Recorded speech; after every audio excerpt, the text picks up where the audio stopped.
Hey you guys, so I want to have a heart-to-heart.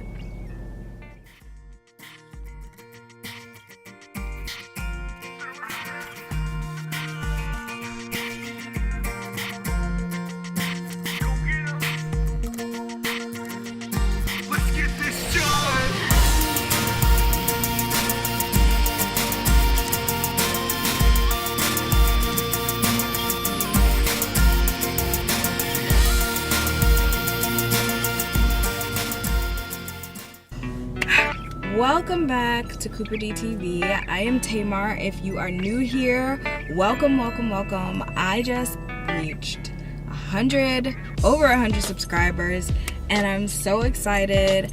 If I look all shiny and whatnot, it's because I'm in my car and it's a little sweaty and whatnot. And I put some oil on my face because I live in the desert and lay moisture. Okay? Need it. So anyway, I want to talk about my fertility journey and where I am mentally and spiritually, and kind of how I move about my business when it comes to that. Hold on one second. Okay, you guys, if you hear some noises, like I'm sitting in my car, my husband went into his appointment, and I just decided to do this just like kind of out of the blue. So I pulled out my camera. But I have the AC on as well, so it might sound a little like it's gonna sound like the AC is on in my car. To be real with you, I'm making this video after hours of crying about it. I tried to like sit down and like write out what I was gonna say and all this other stuff, and I couldn't do it. I was just like, I'm just gonna talk about it. I'm just gonna, sit here in front of the camera and talk about it. So I might be all over the place. Anyway, I wanted to talk about my fertility journey and where I am mentally and spiritually. And I wanted to clarify some things. Because I don't think I talked about I pretty much have told you what's going on and what does what and what isn't doing anything. So I think I need to talk about what's going on in here and in here. Because I don't know, I'm not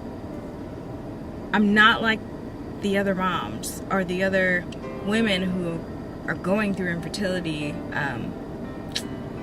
Not like, I guess, the stereotypical of what you would normally see. I am the type that's like super excited for someone else when they are about to have a baby. I don't think of like when I look at a child, I'm not looking at them and saying, oh, I wish I had a child, I wish I had a baby. Like, I'm not, me personally. Now, if that's what you do, more power to you. I will be praying for you and all those things. I'm not like that. And for a couple reasons. So one of those reasons is that, before I got married, I was mainly working with children. I was a nanny. I worked in daycare centers. I was in the nursery at church. I babysat. I did all the things. I was like a professional person to watch your kids. And so I loved watching children and being around children so much that I didn't want to feel like that I didn't want to be around kids if something bad were to happen. If something were to happen, in a pregnancy, I didn't want to feel so consumed or so sad or so bitter or anything like that, to where I could not function around other people's children, or I couldn't be happy for someone else who is having a baby. I want them to be happy for me. So that's just how I wanted things to work. And so after our first miscarriage, I prayed that the Lord would protect my heart in a way that, like I said, that I wouldn't be so sad when someone else is, announcing their pregnancy or something, or that even that I'm not thinking about myself. Because I'll say this, like, there are some women where it's very hard for them when someone else announces their pregnancy, because you're thinking about, like, oh wow, they can get pregnant, why can't I get pregnant? And while that is a thought that pops into my head, sometimes it's not so consuming to where I can't be happy for them. I don't want to be the person that can't be around someone, and I don't want to make it seem like, like if you can't do that you're wrong or anything like that. That's not the case. That's where you are. That's I recognize that I'm somewhat of a unicorn. I'm just, I'm not a normal person. I want to be happy for my pregnant friends, because I want them to be happy for me when it happens for me, because it's gonna happen for me. I'm just saying. But I didn't want that to be the reality for me. I am a Christian. I've said this on my channel before. I'm a Christian, and so my identity and the things that I see for myself is it all starts with Christ and who he says I am. It all starts with scripture and what's written there about who I should be and what I should do and how I should move in my life. And so while I don't it's not an easy thing for me, and I don't always get it right for myself anyway, what I want for myself anyway, I don't always go to that that place where I'm just like, oh, I'm fine, I'm okay, I'm cool. It's not always, because every so often I do get sad. Realistically, who doesn't? But at the same time, I am grateful that the Lord answered my prayer, so that I have the opportunity and I can, like, get it together to be there for my peoples and for my friends, and to babysit and to love on other people's children, and to just be there for them. But I understand that it's hard for a lot of women who suffer with infertility. It is not an easy thing. It's so easy to be consumed with, I gotta have a baby, I gotta have a baby, I gotta have a baby. So to clarify, this journey for me is not about, like, I gotta have a baby. It's more about, I have a desire to be a mom in, like, everyday life capacity, because I am a mom. And my husband has a desire to be a dad in everyday life capacity, because, like, that's just something that we want to be able to do. We know that that is a desire that the Lord put in our hearts. It's not just something that we just want, we know that we can serve the Lord in that way by being parents and being a good husband and wife. And so that is a desire that we have. Now, if the Lord says no, and that we can't have kids, like, God is still good. He's still going to be good regardless of what happens. And so I wanted to make sure that I set the record straight, that I'm not one of those, I don't know if that's the right terminology, but I wanted to make sure I was clear on, like, how I feel about being someone who has lost 5 babies and who is going through this journey. I wanted to make sure that it was clear that I'm not someone who is so sad all the time. Usually the things that I struggle with, when I do struggle, it's certain dates, certain moments, certain events, things like that. And they're not about me not being a mom. Usually they're about things that are going on in that moment, or the fact that I can't bring my babies back. I remember the day that I knew I was miscarrying. I didn't want to admit it out loud, but I knew. I remember the moment that I knew that my baby had passed away. And you know, all of that was in and or around Mother's Day. Like during that time, like we announced our pregnancy on Mother's Day, and it was about a week later that I had started to miscarry. And so it was not an easy thing to go through during that time. And so when May comes around, or January 3rd, because I was due January 3rd, those days are hard. And they're even hard for my husband too, because we found out on his birthday. And so even though he is like, you know, yay, it's my birthday, he thinks about that as well. And so it's not an easy thing to go through. It is something that I think about every single day. I think about my babies every single day, and that will never, I can never see that not happening. I can never see me forgetting or just like not thinking about that every single day. And so it's something that's gonna be a part of my life no matter what. But I know that I don't have to be consumed with it, because I know that my babies are with the Lord. I'm gonna see them again one day, and that'll be a very special thing for me to see them and, you know who they are, see what they look like, that kind of thing. I don't know what it's gonna be like in heaven, honestly, but they'll be there, and I'll be able to see them again. And so that'll be a great thing.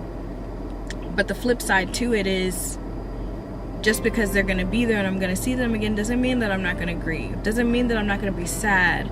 Doesn't mean that I'm not going to feel guilty about them not being able to survive in my womb. My body didn't work. Mine. So I feel guilty that it didn't work. And I know, I have to remind myself all the time, it's not your fault. Like, there's absolutely nothing you could do. I deal with those moments. And so when I do get sad, when I do struggle, that's what I'm thinking about. When I do get sad and I struggle, I'm thinking about my 5 babies that I can't have right next to me. So, and like Mother's Day came, and while I had a distraction for Mother's Day, when it was my sister's birthday, the day before, I was a mess. I was a hot mess. Ooh, Jesus, I was a mess. Because I was thinking about the fact that when I wake up, I'm not gonna have 5 little babies. Mommy, here's breakfast. That's what you think about for Mother's Day. But that's not my reality right now. That's not what's going on with me right now. And so how can I celebrate Mother's Day without them? I don't know what they even look like. I don't know what they, smell like, sound like. You get what I mean? The only glimpse that I had of one of them was, unfortunately, and this might sound a little TMI, but this is a fertility situation, so. But it was on my bathroom floor. That's traumatizing.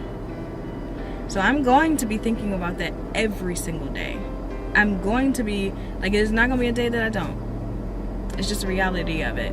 But I'm not so consumed that I can't still think about ways to please the Lord. I can't still minister to children in a way where, they see me as someone that they can either talk to or hang out with, or I can care for, and I can care for their parents in the ways that they need to be cared for as well. So like I said, I just wanted to set the record straight with that. I wanted to make sure that was clear. I've actually had people come to me and say to me, "You're gonna have a baby one day, I know it. And I know that that's what's bothering you." Ooh, because that's not what's bothering me. I would be very sad if I never have a baby, of course.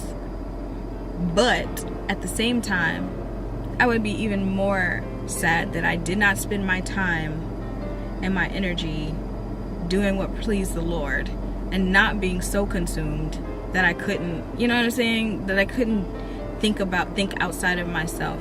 My husband needs me to be a wife.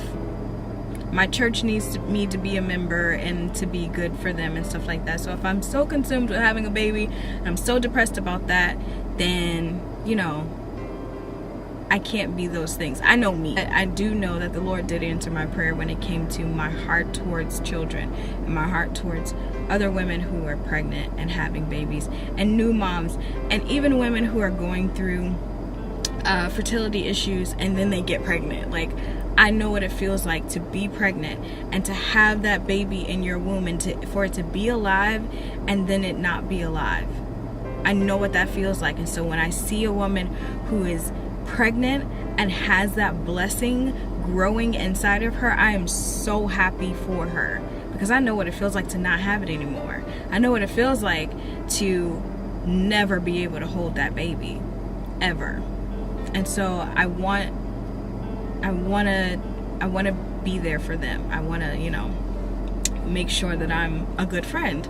And so if you have someone in your life that is going through fertility and issues, and they're on their journey and stuff like that, be there for them. Ask them what they need. And if they don't need you, just be on standby, because they might at some point. I don't know. Pray for them, love them, and don't make them feel guilty about what they have to do during their journey, because it's already hard enough, especially if you've had losses and stuff like that. Make sure that you're sensitive to what's going on with them, because it might not be about what you think it is about. Just being real, it might not, for them it might be different. Like for me, like I said, I'm kind of like a unicorn. I'm not the same. Be a good friend, be there for someone else. If you've never gone through something like that, make sure that you're sensitive to those who are suffering, to those who are dealing with it, because if you're not, it could be taken so harsh and so just like, not in a way that you want it to be received. And so just be careful in how you approach people who are going through infertility, and be sensitive to those things. Pleasing the Lord is what I want more than having a baby. And if I can please the Lord and have a baby in the same swoop, that'd be great too. I just wanted to say that, I'm so grateful for this community and for this channel and for everyone who has subscribed. Oh my goodness, 100 subscribers, you guys. Like, I can't even think about, I know that that's not a big deal for a lot of people, but it is for me. It's a milestone. 100 people came to my channel and said, you know what, I'm gonna click subscribe. I'm really happy to be able to just talk to you guys, because like I said, I didn't write any of this stuff down. I'm usually all over the place and can't get my thoughts together anyway, so I just decided I'm just gonna talk. But yeah, thank you guys for watching my video. Make sure you hit that like button. If you are not subscribed to my channel, what are you waiting for?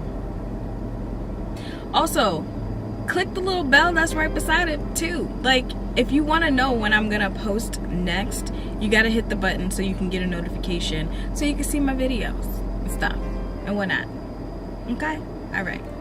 Thank you for watching my video. Bye.